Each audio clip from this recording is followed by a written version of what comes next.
Добро вечер.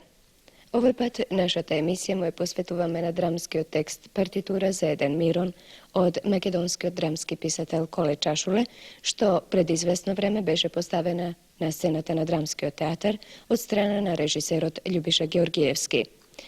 Драмскиот театар, кој се поконкретно и се посигурно ни го посочува патот по кој оди, со овој драмски текст од Коле Чашуле го означува и своето учество на идното стериино позорие. Презентирањето на партитура за еден мирон беше поврзано и со една интересна манифестација. Јавно судење на мирон, јавно судење на авторот, режисерот и драмскиот театар. Главен судија беше литературниот критичар Ѓорги Старделов. Обвинението го водеа писателите и театарски критичари Благоје Иванов, Ацо Алексиев, Бранко Варошлија и Иван Мазов. Дел од јавното судење, како и дел од самата представа, ви го прикажуваме во продолжение на нашата емисија.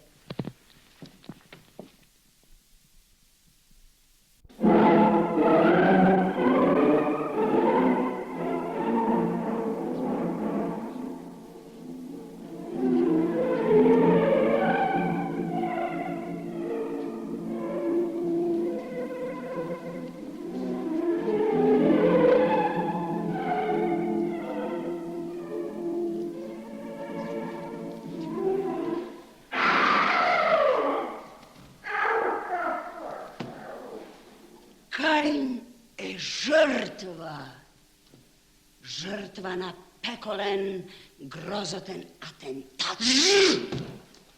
Да. На атентатат. Што има тука неразбирливо?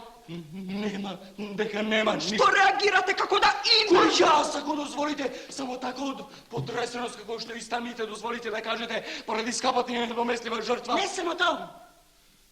Каин е жртва на грозотен и пеколен меѓународен заговор, организиран и изведен под директно раководство на странска сила и нејзината домашна агентура. Секако, ако дозволите, досието нема да ви биде потребно присуствувањето на некрологот, нели? Се надевам.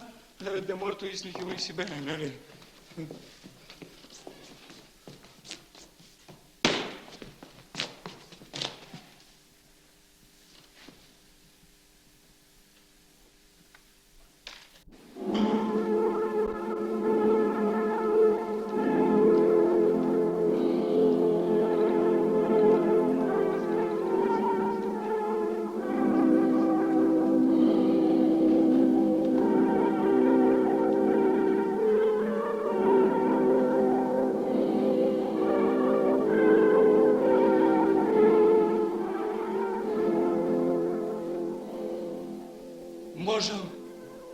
Можам да замислам каков некролог ќе добие Каин.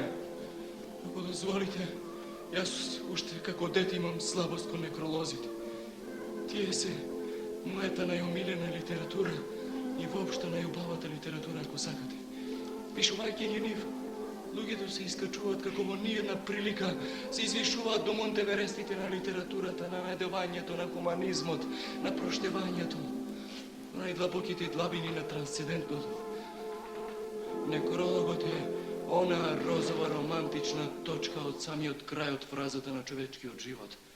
Некрологот е единственото нешто што останува по човека. Ако ме прашате мене, јас тврдам дека некрологот единственото нешто што останува по човека и најголемата суровост на војната е во тоа што ги лишува луѓето од некролози, атомската војна посебно. Ако дозволите, јас си го имам веќе напишано од својот собствен некролог. Многу добро. Што ми е така, тогаш да почнеме со работа. Многу добро, тоа што ми е така, тогаш да почнеме со работа. Готов? Готов. Каков ме познавате мене? Како ме познавате мене? Како човек кој не љуби да повторува. Како човек кој не љуби да повторува. Одлично, тогаш внимавајте. Значи Каин е жртва на пеколен меѓународен заговор.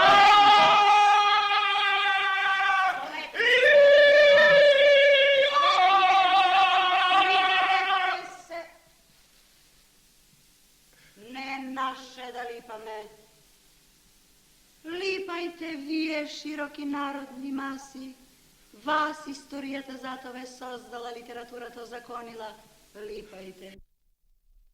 Вам суде, почитува на порото. Имавте можност да го видите делото за кое се одговорни обвинетите. Авторот, режисерот, драматургот и ансамблот кој што учествуваше во неговата изведба и самите да се уверите во сите прекршоци што се сторени и во лестувачките околности во кои тие прекршоци биле извршени. Како обвинител би сакал само овде накусо да ги изложам мислењата за виденото и чуеното, при тоа оставајќи ви вам да пресудите што од обвинениево содржи вистина, а што е недоволно потврдено и уверливо. Коле Чашуле, авторот на пиесата партитура за еден Мирон, недвосмислено со неа сакал да се пресмета со оној суров и моćен облик на владење, со диктатурата, која во своето одржување, преку своите органи за потиснување, доведува до парадокси, на која се храни и јакне врз тие парадокси. Незини жртви се и оние што ја одржувале и ја развивале. Како облик на владење започнува таа да живее свој живот на божествена машина, веќе во одреден миг личноста не е она што ја созда диктатурата, туку таа ја искрава, диктатурата ја искрава и турка надолу секоја личност според своите крвожедни закони за устојување и живее диктатурата како нешто што станува само по себе смисла за постоење. Вака конципирајќи ја пиесата, Коле Чашуле несомнено се допрел до онаа општа вистина за диктатурата и незините органи на владење. До сета безсмисленост и жестокост што ја придружуваат. Од тука пиеса би требало да биде по својата порака универзално отворена, упатена за сите времиња. Слика на се она што овде и онде било, или е, или ќе биде. Па сепак Коле Чашуле, иако и дал безвременски и безпросторен живот, таа по искуство, по факти, по сознанија, по детали, останува многу близу до нас, напати дури битово блиска.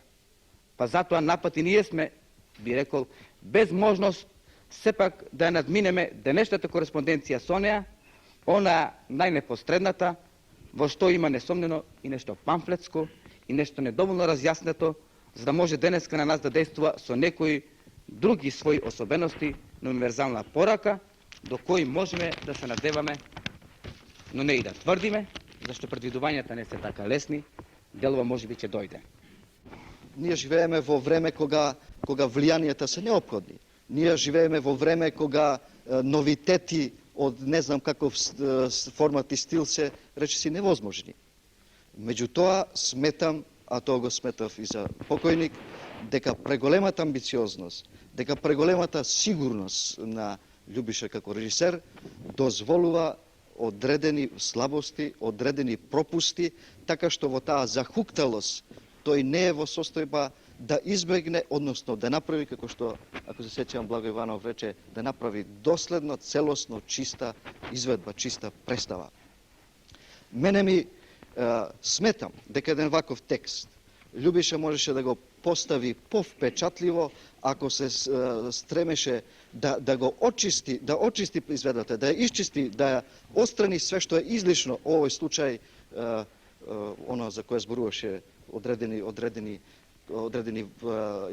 натурализам, одредено префорсираност, не мора тоа да биде чисто натуристички елементи да се сватат, да ги одмегне све што е префорсирано овој случај.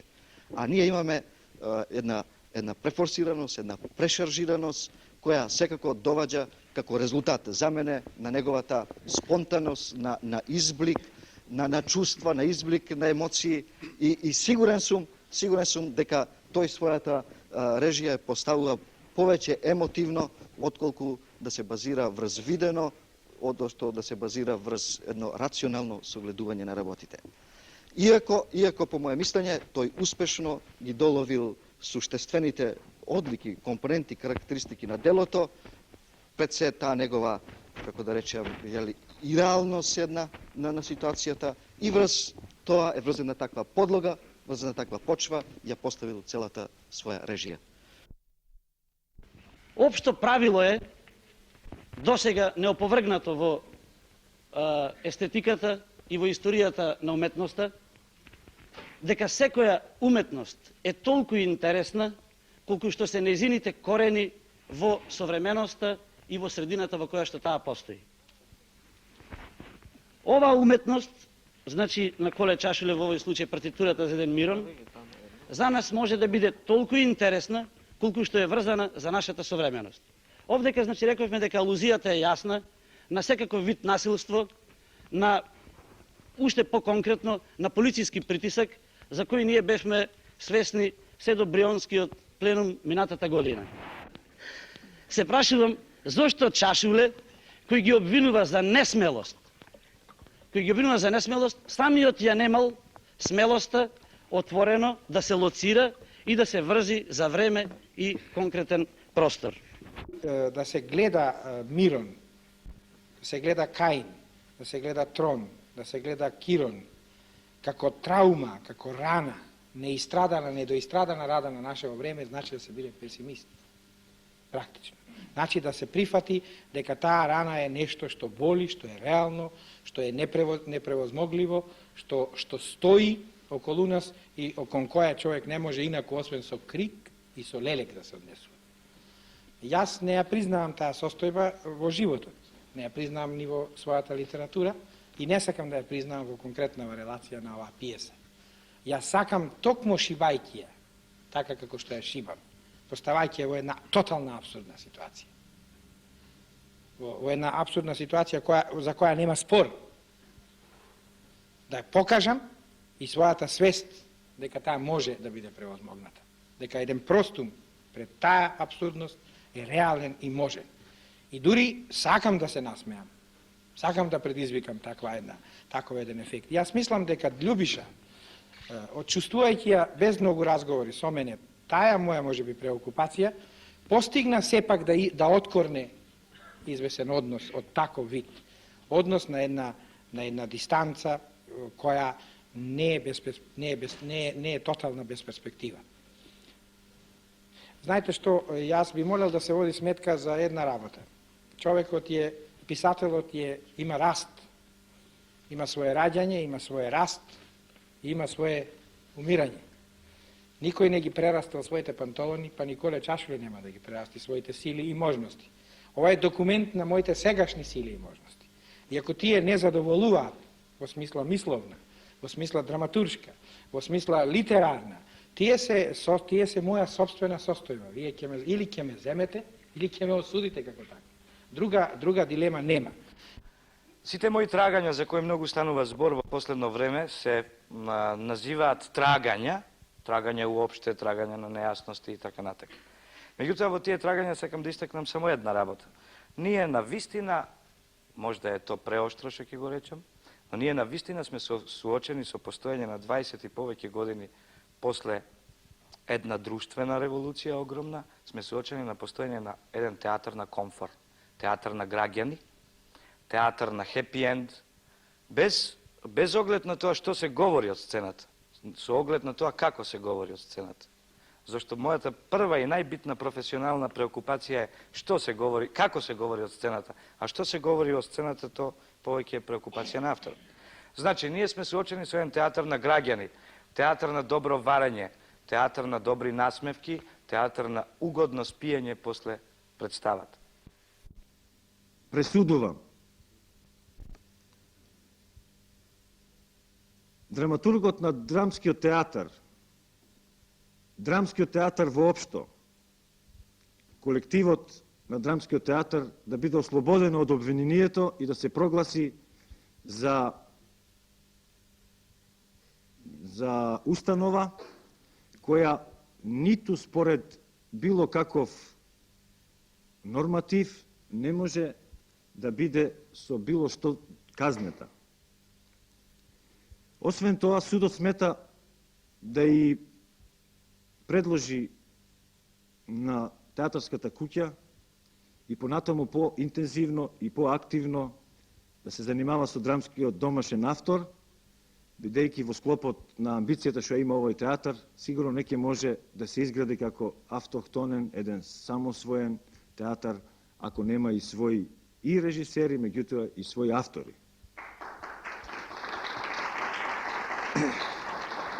Врз основа на обвиненијата, сметам дека Љубиша Ѓоргиевски е крив затоа што тоа беше во поголемиот дел еднодушна оценка на обвинението, дека кај него се повеќе поправо станува доминантно естетизирањето, станува се повеќе доминантна амбицијата за една почиста, посамоцелна форма. Меѓутоа, со оглед на комплиментите кои овде му беа изнесени, дека Љубиша Георгиевски представува еден од најталентираните наши драмски театарски режисери, судот смета дека сето ова што беше како обвинение дадено, може да му се пресмета како олеснителна околност и во таа смисла судот го ослободува од обвинението. Сакам да забележам дека Коле Чашуле ќе беше потполно ослободен од обвинението, доколку како совест, како писател кој е во традицијата на онаа формулација на Светозар Марковиќ, дека писателот, интелектуалецот воопшто треба да биде совест на своето време, дека ќе беше докрај ослободен од обвинението, доколку со својот текст ќе беше моќен да ја еманира својата идеја. Македонската литература се здоби со еден драмски текст, кој по моје мислење представува сигурно по смелоста на идеите кои се сугерирани во тој текст нешто превасходно значајно. Меѓутоа, судот смета дека Коле Чашуле е доволно казнен со тој факт што мораше овде пред својата публика да дава објасненија за сето она што го сторил, па според тоа, вагајќи ја сета негова вина, судот смета дека Коле Чашуле треба сепак да ја сноси одговорноста. Во овој процес нема добиена вистина. Дека ниту оние кои ја бранеа вистината, ниту оние кои ја напаѓа вистината, немат потполно право, дека вистината е во сите вас, дека е вистината поправо оно чувство кое вие го понесовте и од представата, и од овој завршен разговор за представата.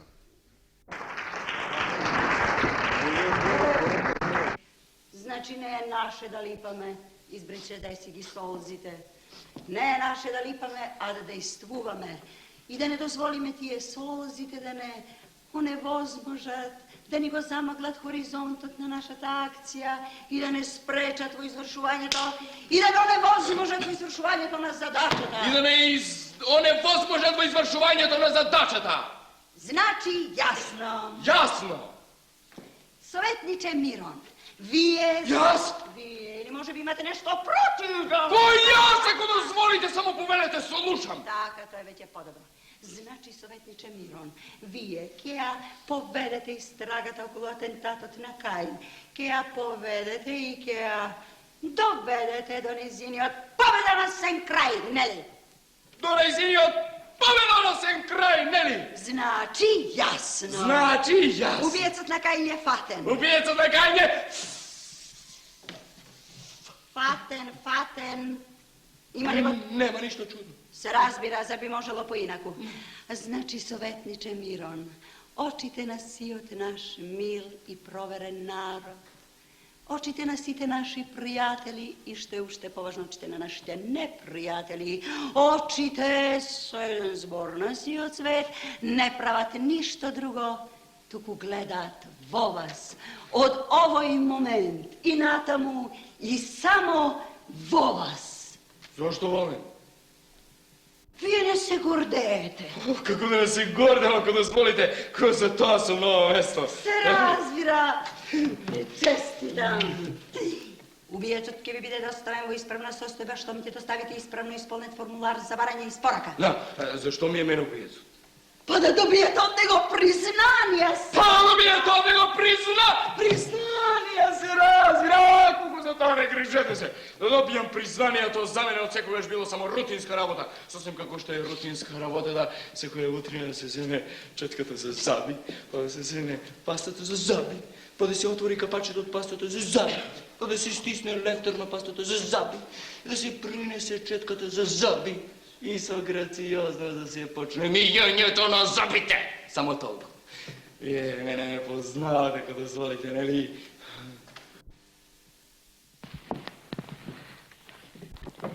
Драги гледачи, со особено задоволство ви го представуваме носителот на насловната улога, младиот артист Мите Грозданов. Ова е ваша прва поголема улога што ја толкувате на сцената на Драмскиот театар и можеме да кажеме со голем успех. Во текот на јавното судење на представата, неподелени беа комплиментите кои беа упатени кон вашето остварување. Какви беа вашите очекувања од остварувањето и пренесувањето на овој интересен лик? Ужасно. Затоа што најпрво мислев како ќе изгледа сето тоа, тоест јас како ќе изгледам во склоп на една голема работа, на еден потфат голем, бидејќи пред публиката во Скопје никогаш не сум се појавувал во животот. Досега и стрепев дали ќе бидам пред се буквално примен, не? Затоа што на крајот на краиштата пак треба за публика да работи. Моментално сум толку презафнен да не би можел ништо друго да кажам. Сем тоа. Ви благодарам за разговорот и ве молам од името на редакцијата да ги примите нашите честитања и искрени жалби за понатамошно зголемување на вашиот репертоар. Благодарам.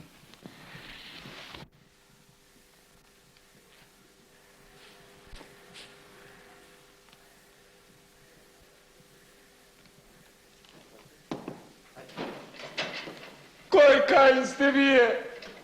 Да биде театар на шок, на возбуда. Ако публиката не може да се возбуди со мирно пласирање на идеја, тогаш ќе се возбуди со шок, ќе се возбуди со трик, ќе се возбуди со техника. Вршете си ја должност там. Таму горе исто толку се растреперени за ова, како и за моето враќање. Да уверувам. Таму. Благодарам. Ќе се заврти на своето седиште, физички ќе се возбуди. Ќе осети својата машна, ќе се заврти по артистот да види што ќе рече тој артист.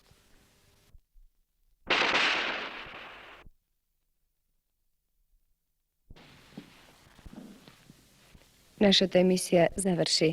До гледање.